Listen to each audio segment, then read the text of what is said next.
भारत में 5 करोड़ से ज़्यादा फर्जी वोटर हैं। बहुत सारे ऐसे लोग हैं जो आज भी वोटर बने हुए हैं जबकि इस दुनिया में नहीं है। बहुत सारे ऐसे लोग भी हैं जो अपने गांव से कहीं और चले गए हैं, अपने क्षेत्र से कहीं और चले गए हैं, फिर भी उनका वोटर आईडी में नाम चल रहा है और उनकी बाकायदा वोट भी पड़ रही है। और सबसे ज़्यादा जो वोटर हैं वो हैं पाकिस्तानी, अफ़गानिस्तानी, रोहिंग्या, बांग्लादेशी। भारत का संविधान कहता है केवल भारत के नागरिक ही वोटिंग कर सकते हैं, केवल भारत के नागरिकों का ही वोटर आईडी में नाम होना चाहिए। लेकिन बहुत बड़ी मात्रा में पाकिस्तानी, अफ़गानिस्तानी, रोहिंग्या, बांग्लादेशी घुसपैठियों ने भी अपना वोटर आईडी में नाम जुड़वा लिया है। इसलिए मैंने माननीय सुप्रीम कोर्ट में PIL फाइल करके मांग किया कि पूरे देश में स्पेशल इंटेंसिव रिवीजन होना चाहिए। बिहार में SIR हुआ, 65 लाख फर्जी वोटर पाए गए। पूरे देश में जब SIR होगा तो ये 5 करोड़ से ज़्यादा की संख्या होगी। और मुझे बहुत खुशी है, इलेक्शन कमीशन ने अभी अनाउंस कर दिया है कि अक्टूबर के महीने से पूरे देश में SIR शुरू हो जाएगा। सितंबर के महीने में बिहार का SIR कंप्लीट हो जाएगा और अक्टूबर के महीने से पूरे देश में, सभी राज्यों में, सभी केंद्र शासित प्रदेशों में SIR होगा। ये इलेक्शन कमीशन ने डिक्लेयर कर दिया है। इलेक्शन कमीशन ने सभी राज्यों के जो CEO होते हैं उनकी बैठक बुलाया, उनसे चर्चा कर लिया है और एक टाइम फ्रेम बना दिया है कि अक्टूबर से पूरे देश में SIR शुरू होगा और अगले साल 2026 के मई तक पूरे देश में कंप्लीट हो जाएगा। ये इसलिए भी बहुत ज़रूरी है क्योंकि अगले साल अप्रैल और मई के महीने में ही 5 राज्यों में चुनाव होने हैं। असम में चुनाव होने हैं जहां बहुत बड़ी संख्या में बांग्लादेशी, रोहिंग्या घुसपैठियों ने वोटर आईडी में नाम जुड़वा लिया है। बंगाल में इलेक्शन होना है अगले साल अप्रैल मई में, वहाँ पे भी लाखों की संख्या में रोहिंग्या, बांग्लादेशी घुसपैठियों ने वोटर आईडी में नाम जुड़वा लिया है। तमिलनाडु में इलेक्शन होना है, वहाँ पे भी बहुत सारे लोग फर्जी वोटर हैं जो या तो इस दुनिया में नहीं है या अपना एरिया चेंज कर चुके हैं और या तो वो विदेशी हैं। केरल में भी अगले साल चुनाव होना है, वहाँ पे भी बहुत बड़ी संख्या में फर्जी वोटर हैं, उसमें बांग्लादेशी भी हैं, रोहिंग्या भी हैं। पुडुचेरी में चुनाव होगा, वहाँ पे भी फर्जी वोटर हैं। फर्जी वोटिंग को रोकना इसलिए ज़रूरी है क्योंकि free and fair election fundamental right है। अगर जो लोग इस दुनिया में नहीं हैं, जो विदेशी हैं, अगर वो लोग वोटिंग करेंगे तो वास्तव में फिर लोकतंत्र रहेगा नहीं भारत में। और ये भारत बड़े पैमाने पे हो रहा है। बहुत सारी पॉलिटिकल पार्टियां इस SIR का इसलिए विरोध कर रही हैं क्योंकि उन्होंने पाकिस्तानी, अफ़गानिस्तानी, रोहिंग्या, बांग्लादेशी घुसपैठियों का नाम वोटर आईडी में जुड़वा दिया है। बहुत सारे पॉलिटिकल पार्टियां इस SIR का विरोध कर रही हैं कि उन्होंने बहुत सारे म्यांमार से आए जो कुकी लोग हैं उनका भी वोटर आईडी में नाम जुड़वा दिया है। तो मणिपुर में कुकियों ने अपना नाम जुड़वा लिया है, असम, बंगाल में रोहिंग्या, बांग्लादेशियों ने अपने नाम जुड़वा लिया है। और ये रोहिंग्या, बांग्लादेशी केवल जो कुकी आए हैं वो तो केवल नॉर्थ ईस्ट में ही फैले हुए हैं, लेकिन जो रोहिंग्या, बांग्लादेशी पूरे देश में फैल चुके हैं। राजस्थान में, गुजरात में, हरियाणा में, पंजाब में, पूरे देश में फैल चुके हैं। इसलिए SIR ज़रूरी है। लेकिन केवल इलेक्शन कमीशन के SIR करने से बात नहीं बनेगी। ये पूरा का पूरा खेल भ्रष्टाचार का है। घुसपैठिए, चाहे वो पाकिस्तानी हो, अफ़गानिस्तानी हो, रोहिंग्या, बांग्लादेशी, 2000 रुपये में आधार बनवा लेते हैं। और आधार इसलिए आराम से बन जाता है क्योंकि आधार बनवाने के लिए केवल पार्षद या प्रधान का लेटर हेड चाहिए। अब जो व्यक्ति पार्षद प्रधान है उसको अगली बार भी चुनाव जीतना है, तो वो क्या कर रहा है कि अपने क्षेत्र में रोहिंग्या, बांग्लादेशियों जो आ रहे हैं उनका वोटर आईडी में नाम जुड़वा रहा है क्योंकि उसको अगली बार भी वोट चाहिए। तो जब तक यह अधिकार पार्षद प्रधान के पास रहेगा आधार बनाने वाला, तब तक फर्जी आधार बनते रहेंगे और फर्जी आधार बनते रहेंगे तो लोगों का आधार में नाम भी जुड़ता जाएगा। सुप्रीम कोर्ट में 20 PIL चल रही है और सबकी एक ही मांग है कि आधार को अलाउ किया जाए। इलेक्शन कमीशन ने 11 डॉक्यूमेंट अलाउ किया हुआ है कि आप 11 डॉक्यूमेंट दिखाओ और वोटर आईडी में अपना आप जाकर वोट करो। लेकिन लोगों की मांग है नहीं 11 डॉक्यूमेंट नहीं, आधार ही अनिवार्य होना चाहिए। क्यों? क्योंकि बाकी जो 11 डॉक्यूमेंट हैं वो तो फिर भी सरकारी कर्मचारियों के साइन से बनते हैं। आधार पे किसी सरकारी कर्मचारी का साइन ही नहीं होता।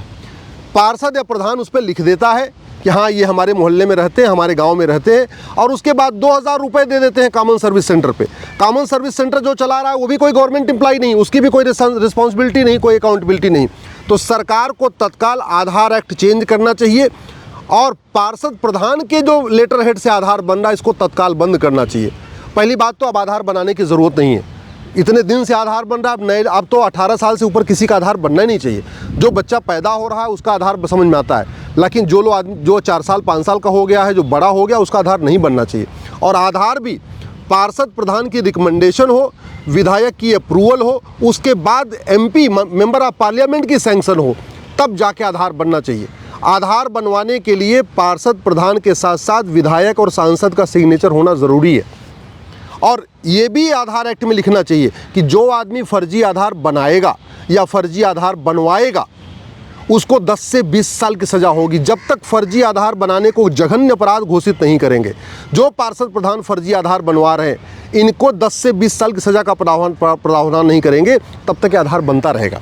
आधार बनता है भ्रष्टाचार के कारण, और जैसे ही आधार बन जाता है उसके बाद वो 2,000 रुपये देकर राशन कार्ड बनवा ले रहे हैं, 2,000 रुपये में बर्थ सर्टिफिकेट बनवा ले रहे हैं, 2-3 हज़ार रुपये में निवास प्रमाण पत्र बनवा लेते हैं, 2-3 हज़ार रुपये 3,000 रुपये देकर ड्राइविंग लाइसेंस बनवा लेते हैं, और फिर पार्षद प्रधान जिसने आधार बनवाया है वो BLO से कह के वोटर ID में नाम जुड़वा दे रहा है। तो 10 से 12 हज़ार रुपये में ये पाकिस्तानी, अफगानिस्तानी, रोहिंग्या, बांग्लादेशी भारत के नागरिक बन जा रहे हैं। इसलिए भ्रष्टाचार को भी जघन्य अपराध घोषित करना पड़ेगा। सरकार को तत्काल प्रिवेंशन ऑफ करप्शन बदलना पड़ेगा। भ्रष्टाचार को राष्ट्र की सुरक्षा के लिए खतरा घोषित करना पड़ेगा। भ्रष्टाचार को देश की एकता अखंडता के लिए खतरा घोषित करना पड़ेगा। भ्रष्टाचार को एक संगठित अपराध घोषित करना पड़ेगा, तब जाके भ्रष्टाचार रुकेगा, तब ये फर्जीवाड़ा रुकेगा। दूसरा, फर्जी डॉक्यूमेंट बनाने और बनवाने को जघन्य अपराध घोषित करना पड़ेगा, तब जाके ये SIR सफल हो पाएगा। सरकार को तत्काल, पार्लियामेंट का सेशन नहीं चल रहा है, तत्काल ऑर्डिनेंस लाके फर्जी डॉक्यूमेंट बनाने और फर्जी डॉक्यूमेंट बनवाने को जघन्य अपराध घोषित कर देना चाहिए। सरकार को तत्काल ऑर्डिनेंस लाके फर्जी आधार, फर्जी राशन कार्ड, फर्जी ड्राइविंग लाइसेंस, फर्जी बर्थ सर्टिफिकेट, फर्जी वोटर ID बनाना और बनवाना, इसको जघन्य अपराध घोषित करना चाहिए। और उसमें यह भी लिखना चाहिए कि जिसने फर्जी डॉक्यूमेंट बनाया है वो तत्काल इसको अपना सबमिट कर दे, अपना इसको हैंडओवर कर दे, इसको ख़त्म करा ले। नहीं तो अगर 6 महीने के बाद किसी के पास फर्जी डॉक्यूमेंट पाया गया तो उसको जघन्यतम अपराध घोषित किया जाएगा। ये सरकार को तत्काल करना पड़ेगा, तभी SIR सफल होगा। बिहार में 65 लाख फर्जी वोटर पाए गए हैं। मैं गारंटी के साथ कहता हूँ बंगाल में इससे ज़्यादा होंगे, असम में इससे ज़्यादा होंगे, उत्तर प्रदेश में इससे ज़्यादा होंगे, आपके झारखंड में इससे ज़्यादा होंगे, आपके मध्य प्रदेश में इससे ज़्यादा होंगे, आपके छत्तीसगढ़ में इससे ज़्यादा होंगे, आपके महाराष्ट्र में इससे ज़्यादा होंगे। क्योंकि पैटर्न हर जगह एक है। पार्षद प्रधान को पैसा दो, फिर आधार बनाने वाले कॉमन सर्विस सेंटर वाले को 2,000 रुपये दे दो, और जैसे ही एक डॉक्यूमेंट हुआ तो एक डॉक्यूमेंट से 2, 2 से 3, 3 से 4, 4 से 5, और जैसे 4-5 डॉक्यूमेंट बनाया फिर वोटर ID में नाम, और फिर वोटर ID में नाम हो गया, फिर केंद्र सरकार की सारी योजनाओं का लाभ, राज्य सरकार की सारी योजनाओं का लाभ, माइनॉरिटी अफेयर मिनिस्ट्री का पूरा लाभ, वक्फ बोर्ड का पूरा लाभ, फिर तो सारा का सारा मुफ्त में लोन मिल रहा है, मुफ्त में वजीफ़ा मिल रहा है, मुफ्त में राशन मिल रहा है, मुफ्त में प्रधानमंत्री आवास मिल रहा है, मुफ्त में किसान सम्मान निधि मिल रही है। जो जितने भी गरीबी की योजनाएं हैं उसका भी लाभ, और जितने भी माइनॉरिटी कमीशन की माइनॉरिटी अफेयर मिनिस्ट्री की योजना है उसका भी लाभ।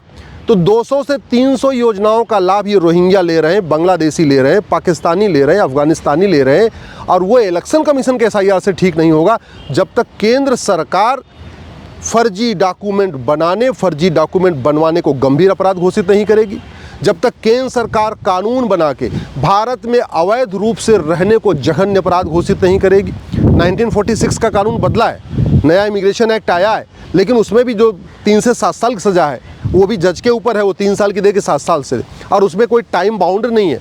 चूँकि हमारे पास नार्को पॉलीग्राफ ब्रेन मैपिंग कानून नहीं है, तो पुलिस के लोगों को फर्जी इनके खिलाफ गवाही इकट्ठा करना मुश्किल हो जाता है। लोग गवाही के लिए तैयार नहीं होते, बाद में सबूत के अभाव में छूट जाते हैं। सबसे बड़ी दिक्कत आ रही है आधार बनता है बंगाल में और वो पकड़ा जाता है उत्तर प्रदेश में। उत्तर प्रदेश की पुलिस बंगाल की सरकार से पूछती है इसका आधार असली है कि नकली, और बंगाल की पुलिस, बंगाल की सरकार उसका जवाब ही नहीं देती।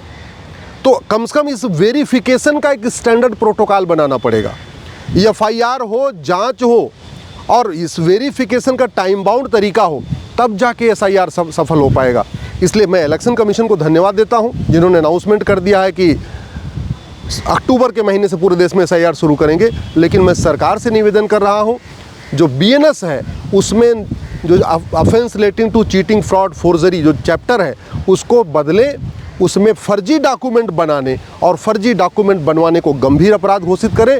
BNS में एक नया चैप्टर जोड़ें, ऑफेंस रिलेटिंग टू करप्शन, भ्रष्टाचार को और फर्जी डॉक्यूमेंट बनाने को, इसको देशद्रोह घोषित करें, इसको भारत की एकता अखंडता के लिए खतरा घोषित करें, इसको वेजिंग वॉर डिक्लेयर करें। भ्रष्टाचार और फर्जी डॉक्यूमेंट बनाने और बनवाने वालों पे एनएसए लगाएं, यूएपीए लगाएं, ऑर्गेनाइज क्राइम की धारा लगाएं, गैंगस्टर एक्ट लगाएं, इनकी प्रॉपर्टी जब्त करें, इनकी नागरिकता ख़त्म करें, तब जाके ये फर्जीवाड़ा रुकेगा, तब जाके भारत सुरक्षित होगा।